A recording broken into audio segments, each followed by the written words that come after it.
Jangan Abdul Somad yang ditangkap, saya yang ditangkap. Berulang-ulang saya katakan dalam video itu. Jangan Ustaz Somad yang ditangkap, Ambo yang ditangkap.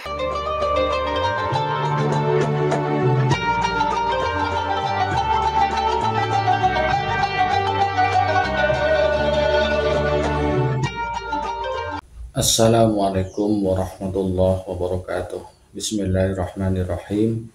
Alhamdulillahirabbil alamin. Wa bihi nasta'in ala umri dunya waddin. Assalatu wassalamu ala asyrofil anbiya wal mursalin Sayyidina Muhammadin wa ala alihi wa sahbihi ajma'in. Amma ba'du. Bapak Ibu sahabat Cahyati yang dirahmati Allah, di kesempatan kali ini kita jumpa lagi dengan kami di channel YouTube kami Cahyati 80. Mudah-mudahan kita senantiasa mendapatkan lindungan dan rahmat dari Allah, mendapatkan taufik dan hidayahnya, mendapatkan ridho dan inayahnya, dimudahkan segala urusannya, dilancarkan rezekinya dan dikabulkan hajatnya. Amin ya rabbal alamin. Tak lupa kami ucapkan terima kasih kepada Bapak Ibu pemirsa, sahabat yang telah mendukung dan mensubscribe channel kami. Jazakumullahu ahsanal jaza.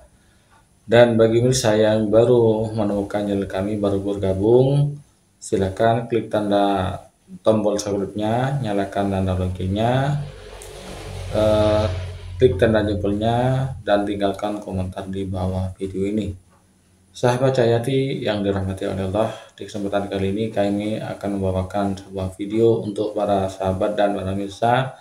Mudah-mudahan video yang kami persembahkan dapat bermanfaat bagi kita bersama dan bisa menjadikan inspirasi bagi kita bersama.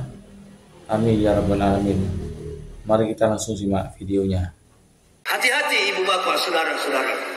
Ada ustadz-ustadz di Indonesia ini yang berani bela ketika Ustadz Abdul Somad dalam persoalan, dalam masalah, dia berdiri dan dia katakan, saya di depan Abdul Somad, tangkap saya. Tanya kalau pernah ada begitu. Video saya ditanya oleh hakim dan polisi, Mabes Polri, apa betul Pak Yahya membuat video ini dan mengatakan, jangan Abdul Somad yang ditangkap, saya yang ditangkap. Berulang-ulang saya katakan dalam video itu, jangan Ustaz Somad yang ditangkap, Ambo yang ditangkap. Ditangkap betulan saya. Berapa tahun saya dihukum? Nggak ada dihukum. Bagaimana mau dihukum setiap hari orang masuk Islam?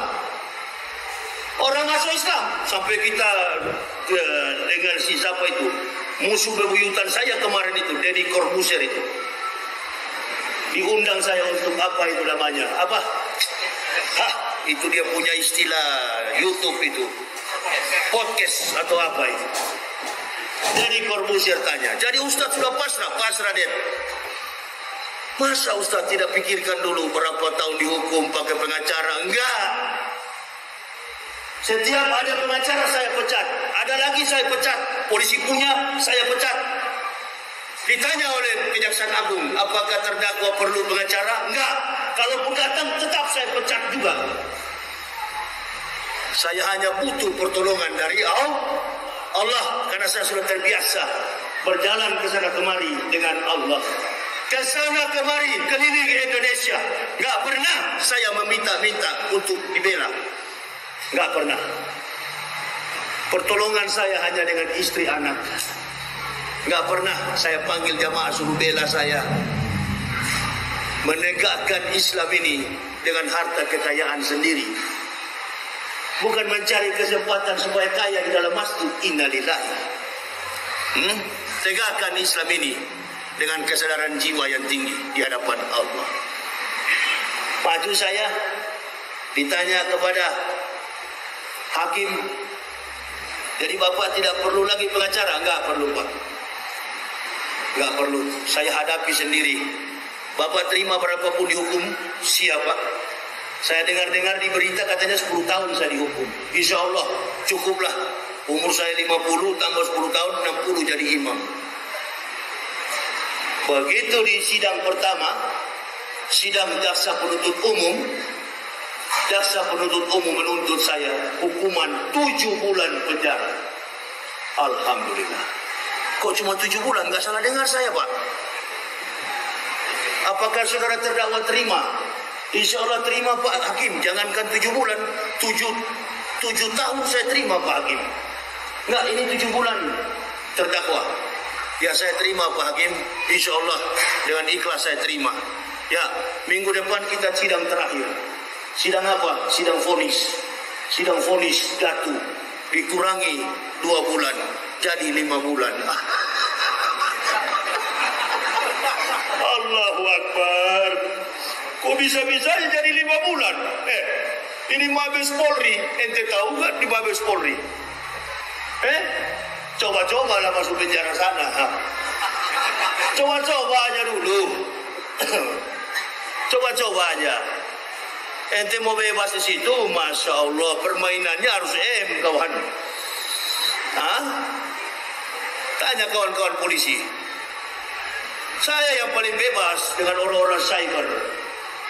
Kok bisa-bisanya kalau kita nonton di YouTube, Masya Allah, sangarnya Ustadz Yahya ini minta ampun. Begitu sudah jadi kawan, Allahu Akbar. Mau Kristen, Hindu, Buddha, Kongfucu, bagaimana saya memusuhi mereka? Di dalam penjara mereka tamping, mereka datang bawa makanan, kasih makanan. Saya tanya, agamanya? Oh saya Kristen Pak Ustadz. Tapi saya khusus bawa makanannya Pak Ustadz. Dan taruh racunnya? Oh tidak Pak Ustadz. Coba itu. Jadi menyesal, bukan menyesal karena dakwah saya, bukan. Ada kata-kata yang sudah melampaui batasan etika, normalitas dalam kehidupan, konsekuensi dalam kita bernegara. Apa itu? Roh Kudus. Saya robah. Roh Kudus, saya katakan Roh Kudus. Ini dia. Nah, ini saya jadikan sebagai candaan. Tidak boleh itu dijadikan sebagai candaan. Saya sadar sendiri. Kitab Kristen, Matius, Markus, Lukas, Stefanus, Captikus. Ini saya sadar sendiri. Oh, rupa-rupanya di sini kesalahan saya di hadapan Allah. Datang seorang kiai dari NU, dia bilang, biar bagaimanapun terdakwa sudah salah di dalam menyampaikan dakwah. Wah, ini kiai bela dia. Betul sekali. Dia bela Kristen. Ada di dalam mobil saya itu laporan jaksa penuntut umum. Dibacakan semua dakwaan itu, Masya Allah, begini tinggi. Dari atas ini sampai ke atas ini mejanya. Laporan saya masuk ke kehakiman. Di ujung pertengkaran itu, masalah itu, akhirnya seluruh jaksa penuntut umum yang beragama Kristen, mereka pun tidak berdaya apa-apa. Saudara-saudara kami yang Muslim pun hanya beberapa orang yang bisa menolong. Nggak ada yang kami kenal, nggak ada yang kami minta bantuan. Insya Allah semua atas pertolongan dari Allah. Datang di dalam penjara, di saat jadi imam. Di saat jadi khotib. Di saat main kartu. Begitu, ya. Sama-sama satu tetangga dengan Jenderal Napoleon Bonaparte. Kita kurang lebih 4 bulan sekamar, seranjang berdekatan dengan Jenderal Irjen Pol Napoleon Bonaparte. Waktu beliau dan beberapa orang menganiaya saudara Kacek, besok juga saya ditanya oleh Coki, ketua RT, Pak Yahya juga mau datang, siapa yang mau ancang-ancang mau hajar Pak Yahya? Saya bilang saya tinggal tunggu siapa yang mau gertak saya, ayo. Saya bukan Kacek, kalau Kacek nggak melawan, kalau saya melawan. Saya kasih tahu kepada mereka, saya 1 kali 24 jam akan menyambut siapapun yang lawan. Saya pasti melawan. Gak berani rupa-rupanya. Gak berani. Yang Kristen merangkul, ketakutan mereka. Masuk begini mereka terus bilang, waduh, dari wajah ini sudah kelihatan seperti harimau ini. Gak jadi ditangkap. Gak jadi dikeroyok. Padahal sudah dibiarin. Coba, saya bilang sama Coki, kalau ada yang berani, saya suruh. Jangan dikembok pintu sel saya. Buka. Kalau ada yang berani. Dikunci sendirian selama 28 hari. nggak dibuka-buka pintu itu.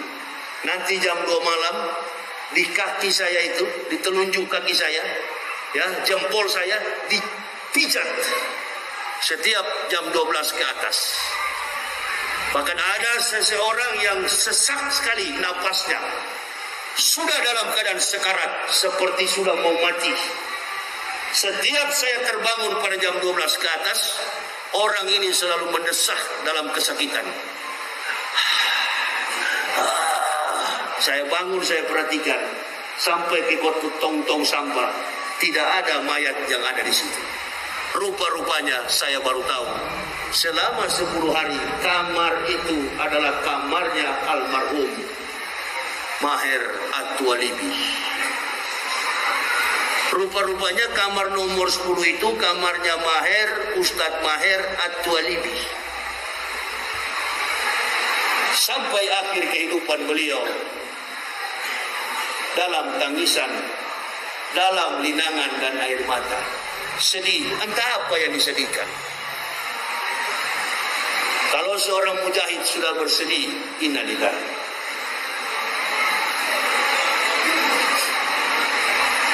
Justru dalam penderitaan inilah kita mulai bergembira di hadapan Allah. Ini ya Allah yang kami tunggu-tunggu.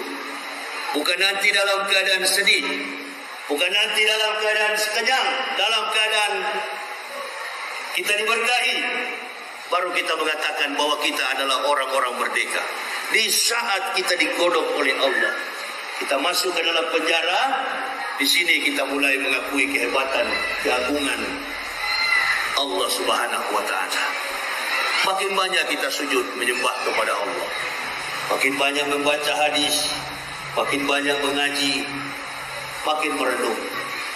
Pokoknya berzikir itu sampai subuh-subuhan. Dan tidak bisa tidur. Seperti si siapa kemarin yang baru masuk itu, Ferdinand Hutahayan.